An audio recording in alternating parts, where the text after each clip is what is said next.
So, you all know that this is my first ever city pension board meeting, so I'm going to trust you all to help me know what I'm supposed to be doing here. But I'd like to go ahead and call the meeting to order because we have a quorum, correct? So, let's see here. Let me just put this out of the way. All right. So first item is to approve the minutes of the January 29th, 2019 meeting, and I thank Councilmember Lamb for presiding at that meeting. So do I hear a motion and a second, and then we'll discuss? Motion to approve. Okay. Second. All right. We have a motion and a second to approve the minutes of January 29th. Are there any corrections or additions? No? All right. All those in favor, please say aye. Aye. Anyone opposed? I trust you'll tell me if I'm not running the meeting like you like it to be run. I'm used to a certain way. All right. Now, the second item is for your information, third quarter expenses, and that is on page, well, it's on the next page in your packet. And I take it we don't need a motion to approve this. It's just for your information. Are there any questions? Let's see, we have another funeral expense.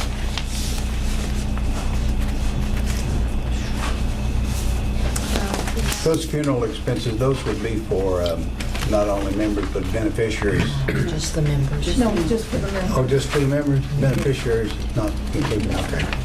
So I thought we were down close to no members. Well, we got there's still 18 or 20. Yeah, there's Something 18 like or that. 20, yeah. There's 15 active retirees and 42 widows. 15 active retirees and 42 widows. So we have a total of 57 that we are paying currently. Okay. That was as of today. Thank you for that. Thank you, Susan. Other questions about the expense report? All right. Seeing none, let's go on to ratification of transfer of estimated payroll for April through June of 2019, and So move. I have a motion from Councilmember Lamb. A second. All right, remind me your name again. Gay line. Gay Lang. A second from Gay Lang. Is there discussion? And this is the next page in your report. Memo, $332,000. $332,090. Any discussion? All right, all those in favor, please say aye. Aye. Anyone opposed? That motion passes. Now, this is where I get to call on someone else for the investment review for the previous quarter, PFM, and please remind me of your name one more time. David Calvert. David Calvert. Okay, thank you. So as part of this particular section, we go over the market as well as describing the plan performance of the City Employee Pension Fund. So to begin with, what difference a quarter makes in terms of when a colleague present last quarter performance was suffering because the markets were down. But during the first quarter, things rebounded sharply, and the return-seeking portfolio changed in market value by $1.59 million, for a return of 8.97%. And that's just for the 3-month period from January 1st to March 31st, 2019. We outperformed the benchmark by 15 basis points, and then the liability defeasing portfolio also generated significant market value gains because interest rates on fixed income portfolios declined. as a informational piece a few years ago, what we decided to do with the city employee pension fund, because it was in a situation of being overfunded. It's actually one of the few plans in the entire country that's overfunded, that we actually split up the portfolio into two pieces. One, the liability defeasing portfolio. So based upon the actuary assessments, we purchased high quality fixed income investments in order to match all those expected liabilities. And then the excess of that we put into what we're calling the return-seeking portfolio, which is a diversified portfolio of equities as well as fixed income securities. So in terms of, even if the market's tanked in terms of the stock market, similar to 2007, 2008, the liability defeasing portfolio would fully protect the members and the beneficiaries of the pension fund. So during the first quarter, there was just a small tactical change within the overall return-seeking portfolio in terms of the overweight to investment-grade credits was adjusted in favor of some other sub-advisors in the fixed income portfolio. Over the last 12 months, the return-seeking portfolio generated a total return of 4.43%. We slightly underperformed the benchmark by 26 basis points, while the liability defeasing portfolio generated strong returns because it was basically a period of 12 months of declining interest rates. So we saw interest rates increase and then subsequently decrease. So going into the market update, turning to page 4.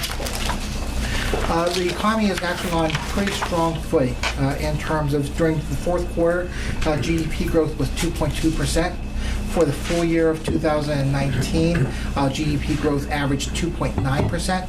On Friday of this past week, we saw first quarter GDP, which was 3.2%. So things got a lot stronger than markets were expecting. In fact, the economists were only expecting growth in the 2 to 2.5% range. So coming out with a reading of 3.2% for the first quarter was definitely strong and much better than expected. This has definitely brought some optimism into the market. The U.S. job market continues to be strong in terms of the unemployment rate is now at 3.8%. So in terms of, if you go back to your economic textbooks, that represents full unemployment, which means that everyone that has a job has a job. 3%, 4% unemployment is typically just associated with people in transitory stages where you're moving from one part of the country to another part of the country. So in terms of, we're expecting at some point where there's going to be wage inflation. And wage inflation just hasn't materialized, where people are demanding higher wages in order for the same set of services. Year over year, average hourly earnings are up by 3.2%, which is a little bit higher than in recent periods, but we're not seeing any type of rampant inflation in wages. So on page 6, there's a graphical depiction of what has happened in the stock market. During the month of December, things look pretty bleak in terms of, we were actually down almost 19.8% from its highs. The bottom actually was on Christmas Eve. I was baking cookies. It petrified me. So I should have worked. So, but in terms of that news really caught my eye. But in terms of things have rebounded, and we're back at record highs once again. So we're up by 24.5% since the December 24th lows.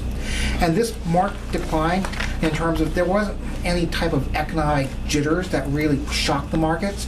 It was really the markets basically telling the Federal Reserve, we want you to stop raising rates. So in terms of this decline, started in October, continued. The Federal Reserve was resolute and said, we're going to raise rates once again at the December 19th meeting. They did, but then they changed courses dramatically and said, basically there's no rate increase on the table for 2019. And from that point forward, the stock market has recovered.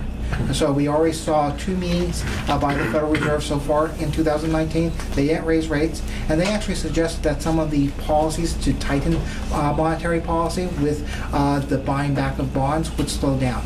So these were signs that the markets embraced, basically saying, okay, you heard what we were trying to tell you, and you acted accordingly, Federal Reserve. So on page 7 is the expectations by the Federal Reserve member. What we refer to this particular chart as the dot plot. Each of the Federal Reserve board members gets to place a dot on the chart, And this telegraphs what they think the appropriate federal funds target rate ought to be at the end of each of the calendar years. So for 2019, you can see that the cluster is in the 2.25% to 2.5% range, which is the current federal funds target rate, while there's only about six observations where rates are actually higher. We don't necessarily know where Jerome Powell is on this particular chart, but based upon his comments and the comments of other Federal Reserve Board members, the expectation is that the Federal Reserve will not raise rates in 2019. So we're going to stay in basically the current situation for overnight rates. With no further penny increases by the Federal Reserve, this has actually signaled to the fixed income markets that, okay, we're probably going to be in this 2.25% to 2.5% range for the foreseeable future. So yields on Treasury obligations actually have declined quite considerably. So in terms of 2-year Treasury obligations, we were nearing 3% yields, and things have basically took an about turn, and we're in the neighborhood of 2.25% to 2.30 on the 2-year Treasury note. In addition, 10-year Treasuries have also seen a decline. So from a municipal bond issuing perspective, it's become cheaper to issue debt. But if you were looking to invest your personal funds and CDs, basically we're probably going to see current levels for the foreseeable future. So we're probably not going to get much higher than 3% on CD rates. So in terms of, I think we're at the peak. But one of the things that this has helped is lower mortgage rates. So housing activities were starting to slow down because we saw escalating increases in mortgage rates. But just this recent decline on page 9, we've seen fixed income, fixed rate mortgage averages decrease from about 4.5% down to 4%. So this doesn't seem like a significant change, but when you're talking about a half basis point to 75 basis points in terms of a mortgage on $300,000, that's significant interest that you're saving on a year-to-year basis. And we've already seen an uptick in new home sales as well as existing home sales because of this change in mortgage rates. So on page 10, you can see graphically the U.S. Treasury yield curve. 2-year Treasuries are offering a yield of 2.26. 3 years is actually offering a lower yield, 2.20. 10-year Treasuries is offering a yield of 2.41, and you can see that in comparison to December 31st, 2018, as well as September 28th, 2018, that yields are definitely lower. One of the things that has been hyped up in the market right now is that if you look, there's parts of the yield curve where it's actually inverted, meaning that as you go out longer, yields are actually lower than shorter term obligations. This has historically been an early indicator of a pending recession. In terms of many inverted yield curves, anywhere between 6 to 18 months have basically telegraphed to the markets that a recession is current. However, all the other economic data in terms of GDP growth at 3.2%, full unemployment, doesn't suggest that. So this might be one of those rare market anomalies, or it could be a repeat where something in the fixed income market is aware of a downturn in 2020. So we're carefully watching that, but in terms of with the stock market at record highs, it's been good to stay in the stock market. So things in the United States look good, and if there was economic weakness, it's actually abroad. In terms of Europe and China, it's actually seeing slowdowns. In fact, China, it's actually at the slowest growth in about 20 years. And in Europe, with Brexit continuing concerns, I actually was able to fortunately sit with someone that was actually from Britain on a recent flight, and he says it's just crazy in terms of just trying to explain what's going on, in terms of there's continued votes of no confidence and with the Prime Minister, there's no plan going forward, and they just keep asking for an extension after extension because it's a very tough reality of leaving the European Union and having some type of plan. So in terms of this has just basically caused the European nation, continent to be at a standstill. It's like in terms of what do you do? Where do you place your new investments? If you're not going to have an integrated country, it's like why would you place new financial service firms in the United Kingdom and new investments there? So we're seeing definitely weakness in other parts of the globe and maybe not experiencing that now here in the United States. So the return-seeking portfolio, lots of data on the first page, but a couple key notes is that in the domestic equity market, you can see all double-digit returns. That's the first part of the graph. For the quarter to date, the S&P 500 was up 13.7%, 65% precisely. Over the last year, the S&P 500 was up 9.5%. You can see the disappointing results overseas in terms of the international equity component. The broad index was 9.98%, but over the last 12 months, it was negative 3.71%. As part of our overall strategy, we're looking at a diversified portfolio across the globe, but we definitely have overweighted domestic equities versus international equities because we have been astute to the possibility that there's economic weakness overseas. Fixed income portfolios definitely generate a strong return when you're talking about yields in the 2 to 3% range. When you're able to post a total return of 2.94% and 4.40% over last year, you're generating returns that are greater than the income component of these fixed income bonds, where they're generating market value appreciation. So that could always turn around, but as we've already said, the Federal Reserve appears to be on hold for the next 12 months. Therefore, we're probably going to see returns in line with the yields that they're currently offering.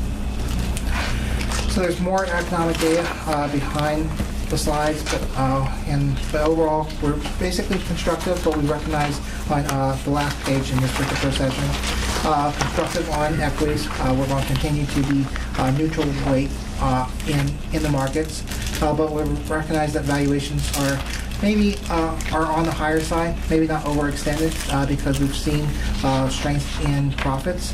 But in terms of our preference for large cap U.S. equities has been decreased slightly from the green shaded box over to a neutral position, as well as the developed markets. And that's in light of the strong valuations. I think yesterday we actually had the NASDAQ and the S&P 500 at all-time highs. So the summary performance on the next section, just reiterating what we've already talked about. Quarter to date, 8.9% for the total fund, which outperformed the benchmark of 8.82%. And you can see over the last year, last 2 years, and last 3 years that there's been strong performance. Over the last 2 years, it was 7.4% versus 6.93% for the benchmark. 3 years, 8.11% versus 7.9%. And just for your knowledge, PFM started managing the City Employee Pension Fund in February of 2015 after a competitive RFP process in order to select the investment advisor. And there's just more and more pages of returns. And then the last section for your benefit is the liability defeasing portfolio. That constitutes, this is on page 15, constitutes about $11 million. And the concept with the liability defeasing portfolio is that we have discrete fixed income securities that are matched to the actuary estimates. So on page 15, you can see the expected draws that will occur over time, approximately $350,000 per quarter. About so far this year was about $750,000. We're expecting about $1.3 million during this particular fiscal year to be dispersed from this component of the portfolio. Since the inception of our engagement, we dispersed $5.5 million for plan beneficiaries. This component of the portfolio is diversified among U.S. Treasuries and corporate obligations, high-quality corporate obligations that are all investment grade. And you can see all the details behind the various slides. Any questions? Looks good. Got a couple. Councilmember Brown has a couple. I was looking at the Statement of Investment Objectives, Policies, and Procedures. This was approved on June 24th, 2014. Have we updated that or any adjustments to it? No changes have been made now. Okay. So have you all reviewed that? Yes. Have you reviewed each year? Do you see any suggestions as to changes or improvements with, I mean, it's been 5 years, almost 5 years, and I don't know if the market's certainly different than it was then. Right. In terms of, there are broad parameters. I think the biggest questions for the overall committee is in terms of the return-seeking portfolio. And so in terms of right now, we have a 60-40 allocation, where it's 60% equities, 40% fixed income. Okay. Whose phone is that that? yours? Is that your phone, Gabe? Oh, I hope not. It's one of those robocalls. Yeah. But and looking at that, 60-40 in the total for both funds? It's just 60-40 for the return-seeking portion of the portfolio. Oh, okay. The liability defeasing portfolio is 100% fixed income. Right, okay, yeah, I So- noticed that. Yeah. But I'm looking at the draws on page 15, Yeah. 508 million, no, 508,000, I'm sorry. Yes. What's that represent in numbers? Is that the actual benefits paid out? Yes. For the 15?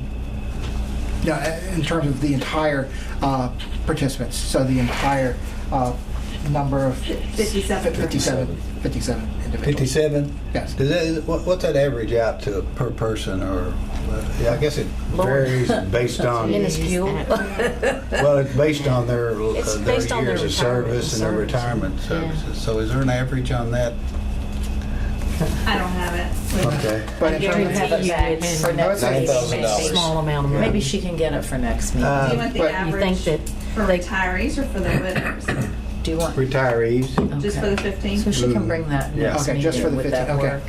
yeah, and my final question is not a question, maybe it's a little statement here. We've got $30 million in both of these funds.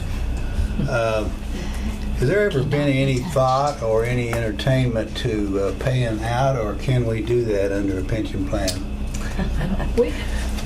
that, Five-year conversation. You asked that information, and I would love I'm to new, expand on that. I'm new to the board. Are you talking about paying forward, No, paying it out? paying out Paying out. and dissolving the.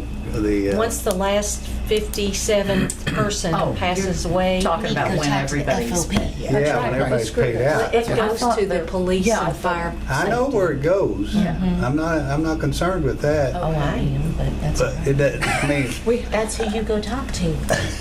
But that's, so that's I mean, The state did it.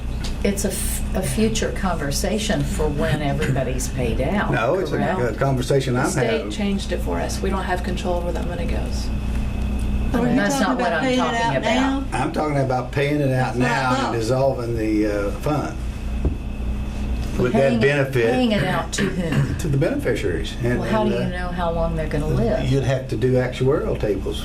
I don't know. I'm Has just that ever saying, been done? can it be done I bet legally? you- I think we anything, talked about there's this a couple something of years ago. state Didn't we have statute. a that conversation? says We talked that about can't- purchasing we need to look annuities. not allow you Can that to be do legal? Okay, I don't think that can be legal. Yeah, I can don't think it? that's legal. Now, we did talk about that a couple of years ago in Right, his but room, and he can- said, Yeah, we talked about purchasing annuities to buy out the plan, but I think it was decided we wouldn't do that. So that. Is that a possibility, though? I think it is. Yeah, that. You part could actually be paid legal. out in smaller amount, you know, you paid, the board paid out, We- I don't know what you called it. we gave them, and I say we, this pension plan gave a extra, A bonus or a something? bonus type money. This was back, A one-time payment? it was before I actually came back, so it was before 14, because I was actually on the staff when we were talking about it. It was like 13, 14, yeah, when we, and it was when Jane was finance commissioner. And they did it in a tier structure. I'd be in favor of doing something like that again. So does this board have the ability to do the annuity? I think it does. We'd have to get a consultant. But I think what Councilmember Lamb was talking about is a one-time payout that we had.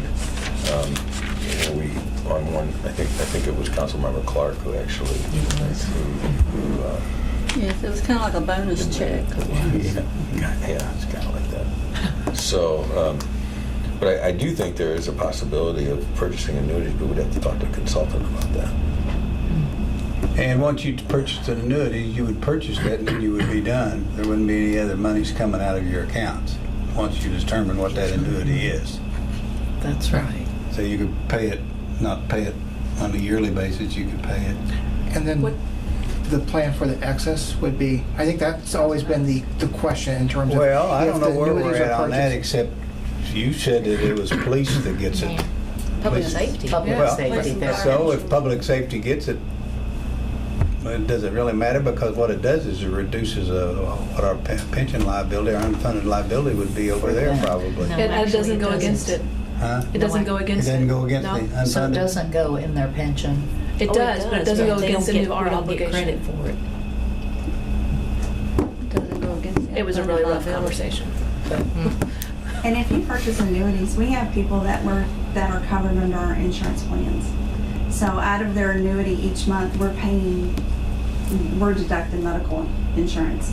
And I think if we purchase annuities for them, we can't, I mean, they would have to pay me Yeah, or write for in a the check or something to insurance. keep the insurance. Okay, well, I just, like to raise new issues. Well, and always looking at possibilities. Yeah. I think we ought to look at and discuss, and I don't know what the right way about going about it is we ask there to be some research done or of what possibilities. So do you want to have this as an item on the agenda for a future meeting after some Research. Well, research is done? we could check on the legislative end there. That can be changed. How come it came, who sponsored that and where did it come from? We probably know, It came but, through the budget process. huh? It got amended in the budget process. Senator McDaniel and did it on their end, and we didn't know. On the state. On the state level. What year was that? 2016, is that right? That's right. So they did that all on their own. We had Right. we had no say I had, then. no, we had to go back channels to find out where it happened. But our thought, your point was what we had hoped to do with it. Can it go against our pension Yeah. liability? And they basically made the wording such that it does not impact the city's obligation. They look at that as different, almost a different complete pot of money that comes in. So evidently they had to be other credit union, other pensions out there that they were dealing with besides just centering it on Lexington, didn't they? Or Well, what? it's the only one that's like 200%. Yeah. Only one. Yeah. So we were more afraid they were going to take the whole thing, I think, at one point, more than we were. I mean, right? Okay. Yeah, I mean, that's right. something Okay, like well, that. that gives me a little history, yeah. It'd be really hard to change that. But not impossible. Not impossible. But it would not affect if we chose to give something like we did before, it would not affect that in any fashion. No, I think we If I can disperse. I think it only is when the fund is done does that money eventually lose our control. And I think we should not look at it as if we want to leave something for the police and fire pension. If this board chooses to use it for the employees, I think that's the way it should be. I mean, they're the ones who earned it. So would you like to have this discussion in a future meeting and vet through it with some? I can look to see what our guidelines were for the last one that we did. I'm sure I've got it. And how because I know it was structured so that the retiree got more funds than the widows got. So I can make copies and have it for the next board meeting. July 30th. Yeah. Well, yeah. do that. and what How we did the last time we did the one time. Because it was tiered. I remember it being tiered. It What- was tiered on years of service, widow, retiree. Yeah, but basically, what you're doing is, we're getting a real good return, but we're not passing it on to the beneficiary. Exactly. That's why. And that's, yeah. and I like that concept. If we're getting a great return, why not let the ones that are in the plan benefit from some of it? They have this. Especially if we're hamstrung on what the ending result is. Yeah, I agree. I mean, this So- has been so inspiring to watch how this has been managed. I mean, over the 20-some years that I've been around it, it has been just unamazing. It's just, it's hard for me to wrap my head around how well that this group has managed It's an this. example for others, It isn't is, it? absolutely. Yeah. So let's put that on the agenda for July 30th. And Susan, if you can bring us the information Yes, ma'am. that would be helpful. Was there a COLA increase passed a few years ago, or or was that discussed? Didn't we pass I it? think that there was a discussion, and I apologize, I don't have We didn't my... pass it? It's always been 3%. Yeah. As long as I've been here. It's Did we always talk been about 3. it maybe So there 2 is years a ago when we did the one-time bonus? We Or the- talked about it with the restructuring of Thinking that was the what we board, mentioned. or this Oh, that's committee when of we this talked about board. it. I So believe there we is a talked 3% increase then. It's a built in each year? 3% annual COLA. Okay, that's well, I mean, built in, that, if we're making profits, then Right. the 3% is still, And I think that's something that is good to understand, that the salaries we're talking here, the actuarials show you that the numbers we're talking, I mean, the salary, the retirement, the pensions are so small. Very, very Because small. the salaries were small. Because the salaries were, right. And so when you look at that in the grand scheme of things, you see why that this is doing so well, because you're paying out so little. Yeah. And That's a good point. Yeah. so that's, so we have representatives of the beneficiary. Both of y'all are in the... and okay. Rosemary, And Rosemary, okay, yeah, Rosemary Corrigan, yeah. okay. Okay. Is there anything else? Fred? No, that's the only I was question. gonna ask him, we talked about the fall about an autocorrect in the market. And so you basically moved, you're putting more money in fixed income and less money in. Slightly, very small, Slightly. yeah, but in terms of overall, we're basically neutral. We were slightly overweight in terms of equities. So you put it back to the balance. Yes. But in terms of your question about the investment policy, these questions about increased benefits to the members sort of comes into play in terms of, we're sort of Yeah. basically taking a neutral stance in terms of slightly overweight, 60-40, but our first and foremost objective is to make sure that all the plan obligations are met with the liability defeasing portfolio, on the which is six- essentially an annuity. On the 60/40, Yeah. the only thing I'm concerned about a little bit is probably that international, where we got international funds there. Right. I'm a little leery about putting a whole lot of the money into Yeah. international stuff. And you can see that's a smaller overall component, I think, in terms of, you can see how it's broken out You said 60/40 of the 19 million for what? of the Of return seeking. 19 million in that particular fund, and you Yes. say that's 60/40. Yes. Okay. So in terms of international equity, is $4.1 million. in total. Haven't you all brought forward suggestions that we have approved as far as how, and I don't know the correct terms, but you all have brought forward every once in a while, bless you, you'll see that there is a difference in the way to manage, and I wish I had the right words in my head. I don't have my former packets, but where you all would see that there's a better, maybe a different avenue. Help me out, John. Do you know what I'm talking about? No? Okay, all right. Well, I'm framing it up Yeah, then. in terms of, we do make tactical changes in terms of when we see maybe international equities being overvalued, or if there are headwinds in the international space, that we would basically shift that allocation to maybe domestic equities. And that was definitely in a situation Maybe for a that's couple what it years. was. So, Okay. but in terms of, these are more marginal changes Okay. in terms of a couple percentage points, because we still want to have a overall diversified portfolio. So. Right. I think that's what I was talking about, where Yeah. you all changed up the percentage of, okay. But they Yeah. have the freedom to do that. Uh-huh. Right. Right, and that it's more of a Within reporting the function. investment policy. Yes, yeah. Right, right. They have done an amazing job. I really have. I know, I remember when they first started talking about dividing it up into two different portfolios, and I was like, but I tell you, it's really been Right. a Oh, it's well true protected. blessing. Right. Good. Right. It really has been. And our key focus is the protection of the members, because that's the obligation. So in terms of, yes, we could make more money at the end, but if it's not benefiting the members, it's like, what is our first and foremost objective? So yeah. And in terms of, if we had the entire portfolio in an equity fixed income allocation, it would perform better. But then now you potentially could be underfunded. It would take severe, significant changes in the market, but in terms of, that's a risk that we completely eliminated. So. We all appreciate that. All right, anything else? Any other questions? Okay. Thank you very much, David. Thank you. Next item is clarification of the special election of retirees in 2017. And someone will need to explain what that is. I think that's probably Is going that to yours? to me. Okay. Some of the members will remember back in 2016, we're on a 2-year cycle from the ordinance that set it in 92 for the retiree election.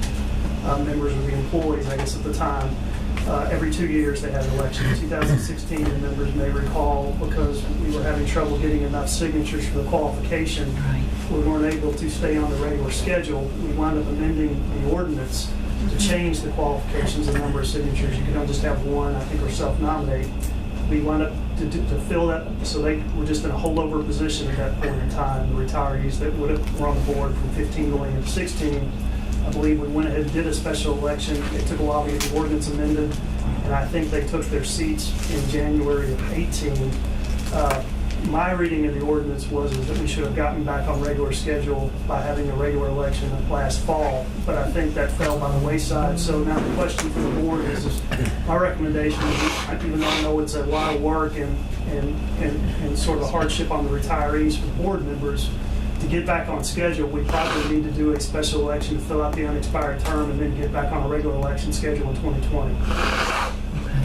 Because right now they're holding over from the special election, but we missed our regular election in 2018. And I know it is a hardship because we don't have any retirees that are willing to serve. And we certainly appreciate your all service and having to go through that process, but simply just to comply with the ordinance, I think that's probably the safest path. Who has to do that? Who administrates that election? It's through the council's office. The special election process mirrors the regular election process. It's in section 649 of the code. It's the council clerk's office. Oh, okay. Yeah. Do you guys, do you all, are you going to continue to serve? I hope and pray.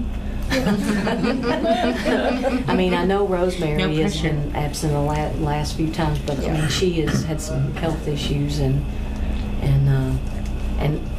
do you all foresee that Rosemary? I know you can't speak for her, but do you think Rosemary would continue serving? Or yeah, I think so. It's really going to be hard to find somebody. Yeah. Well, how many you got? 15. Over, it's all in you. their 70s, 80s, Yeah. and 90s. Oh, you got the 15.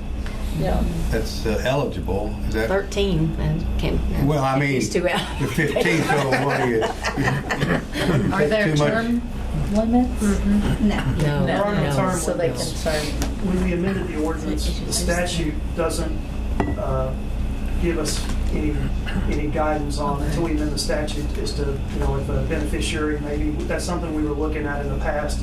We talked about trying to amend the statute to say how those seats should be filled if we don't have retired employees that are willing to say either a beneficiary or change it to an appointment by the mayor or something of that nature. But right now, because we didn't have that when we went ahead and amended the ordinance, we just put that basically until the statute provides guidance, then we'll incorporate that. If not, then those seats, once they can't be filled, will just stay vacant, and then we'll just have a quorum issue until we can fix the statute. I recommend we probably pursue something to put an alternate membership in the statute we do. next term. I think the thought process was because of all the focus on pensions, and nobody's been wanting to put forth any legislation during this last several sessions, but that is something we probably need to address eventually. Because it's only going to get more difficult, not less, to get folks. So what is your pleasure? You want to go ahead and... Can I ask a dumb question? We do elections in 2020. It's the same process, right? So we're basically doing. We can't combine them anyway. Like they can't be mailed. Here's the special election for 19 and your ballot for 2020.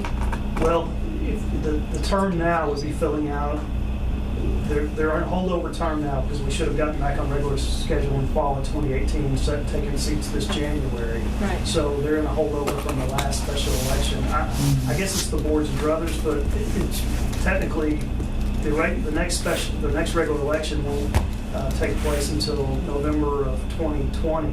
with I see what you're saying. January 2021. To see 2021, then never mind, it made more sense to do 19 and then 20. Yeah. Are they already 4-year terms, or are they just 2? They're 2-year I think terms. they're 2-year terms. See, that's what I'm wondering is Good. if we could change that, but would that require state statute change? I have to look at the statute. I don't have the copy with me. I know our Yeah. ordinance has it every 2 years, but I don't know if that's because of the requirement statute. I have to look at that. Okay. I mean, I think this is something that we need to look at too, because that could help us lessen the number Yes. of elections that have to go through, especially and then I remember us having the conversation about trying to figure out the right avenue to take for the retirees and the seats on the board, but I don't recall all that conversation, the dynamics of it. I think, if I can ask a question, maybe ask for history, but I recall 2 years ago when we started on the process of how do we fix it, we did not want the state to have to do anything, so it'd bring highlight to our well-funded pension. Right. Is that correct? I Was think that the that's conversation? right. That's correct. And I think that's why we didn't do change the 4-year or change the appointment structure, which is what we talked about, because I think at that time Judy Taylor's recommendation was we don't want anybody in Frankfurt knowing we have this much money. So let's not tell anyone and do whatever we can here. I mean, was that not correct? Yeah, that's right. Okay, so that hasn't changed is my only point. So if we can, I'll do whatever you want to do, but that environment has not gone away. And so I would encourage us to do a 2018 or 2019 election this fall and do another one just next do year another and see one. until we absolutely have to. Just would be keep my only it thought. on track. So is Yeah. the issue with the election, we have to send out the paper ballots? Is that, Well, the way we wrote the special election procedures, they just mirror the regular election procedures, so it would be whatever, you would just start it in a month, so whatever the board voted at start the special election process, we would send out the nominations would come in, then the ballots would go out, we would do the election, and then they would be, counted and then recognized at that. So it's I don't have the months memorized, but it's the same process we would use for the regular election, just in the whatever month we start, as far as the time breaks. Who votes? Do all 57 or only the active Just retirees? Just the 15. The 15. And so, It wouldn't be that just the much. 15 so the That's council what I clerk's think, yeah. office actually sends out the ballots, and then now that we changed it just to get the one signature or a self, then then back in the day, I don't know if it still does, if you all still do that, we used to pre-stamp the returns envelope so that it makes it easier to get it back. And then the council clerk sits down with someone in the Department of Finance, and they open up all the envelopes, tally them, and then they bring it back and report to this board. And then this board, I guess, makes a motion to accept, and then that's when the mayor appoints through the normal process, I think. Those that were elected. I believe so. There's only 15. It doesn't have to go through council? no, it's just elected. I don't think it ever No, has, they're it's just elected. an election, Okay, so it's just the okay. results are Yeah, are the brought before the election. board Yeah. And then we adopt that, or make a motion to accept them? to accept the. But I guess I'm trying to figure out, but the issue is getting the votes back. That's the concern that we're really having. Well, I Not think really. Really, the concern now is just we're kind of still in a holdover period. We didn't get back on the normal Yeah. election cycle last fall because we got off of it in 2016. It's because I don't think our special election was even certified until January of 18, and I think there was the thought that we just get back on the regular schedule of 2020, but We just because of the way the ordinance reads, we probably ought to get back on a regular think 2-year so. cycle until Yeah, Make it- yeah. And it used to be a much bigger deal when we had to do all those other things, which is why we Right. changed the rules to Yeah. make it. It shouldn't be that big of a deal at all. I wouldn't think, at 15, I mean, I realize getting people to respond is. Well, we would have to do they could self-nominate each other. Uh-huh. Right. Is Right, Yeah. yeah. sense. And then we could do that in May, and then the ballots could go out in June. We would have the results by July. I think that, I Yeah. mean, That makes honestly, sense. I Just don't to know see if a there's some problem with that. underlying Yeah, that issue makes about, it was really just the time, okay, just getting back on schedule. Well, yeah, just getting back, Yeah, we'll let's- just, go ahead and do that. It's I don't the know if right there's thing any to do, underlying it issues seems that to we were me. not addressing. Okay. Do we have to take action Do in you this need to- board meeting? Do you need a motion for I think we that? would probably just take a motion to Okay. to conduct the special election to fill out the 2018 to 2020 unexpired terms. Okay. So move. Second. What he said, right? Yeah, don't move. Second. All right. I is there- normally don't do that. Because we don't meet till Yeah, July 30th concisely. again. Right. So, We So- should be able to have the results By then. So is there any further discussion? All right, all those in favor say aye. Aye. Is anyone opposed? All right, that passes, so you'll roll on that. So next up is the current actuarial report. Do we have Who it? does that? I And where thought it is was that? already sent out. I haven't received, Did we you haven't get- received That an was an email this actuarial. morning, wasn't it? This morning? If it was sent this morning. No, I thought it was sent out like a month Yesterday. or so ago. I'll have to check with Stephen. right here, this is what you're talking about, probably. Yeah, because I'm thinking Stephen said he sent it Good out like a morning, it month or was so sent out ago. April Yeah, I 22nd. thought we saw it. Yeah. Wait a minute. The previous meeting information, actuarial evaluation for 2018, set minutes. Really? Oh, I asked for something. I You, think I got oh, this you must special. I was going to asked say, you for asked it for then. You got it a bunch special. of things, but I thought Stephen had already sent it out. Let's just move it to the July Let's, meeting. can we have a Just motion table to move this report to July so moved. 30th? I so moved. Do I hear- Second. All right, any discussion? All those in favor say aye. Aye. Anyone opposed? All right, July 30th, our agenda's taking shape. And then we have one more item. If you look at the back of your packet, and each of these requires approval, is that correct? Just You the can just do the funeral. Just whole one memo. big one? One big one. Okay, so you will notice on here, this is all persons who are now deceased. And the first one, Omer Mays, 95. So this is approving the spousal annuity and the funeral benefit. And then the second, Claude Smith, 83, passed away, and this is the funeral benefit up to 7,500. Martha Elam, 95. These are all long-lived employees. And widows, widow. So this is informational, no benefits. And then Lola Carter passed on January 30th, widow. This is informational. So, I so move to approve. is there a second? Second, all right. Is there discussion or comments?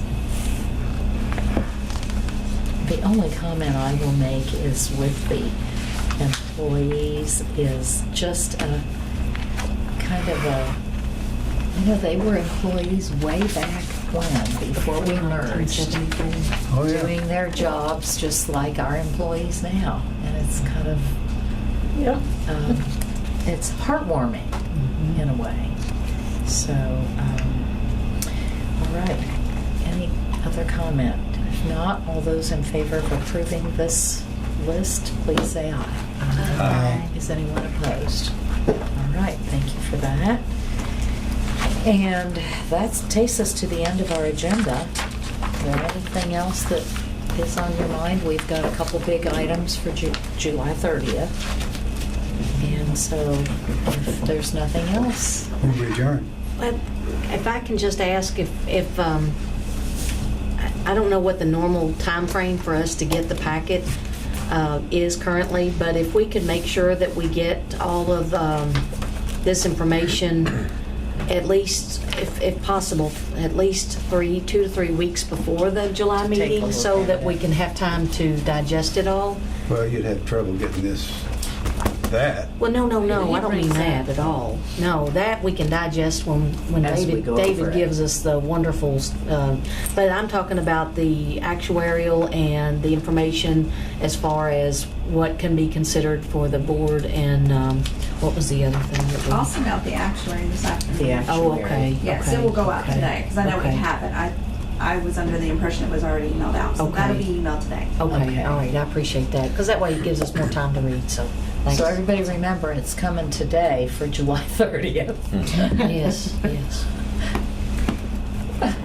All right. Okay, very good. Do I hear a motion to adjourn? So moved. Second? All right, all those in favor, please say aye. Aye. Nobody's opposed. Thank you all so much.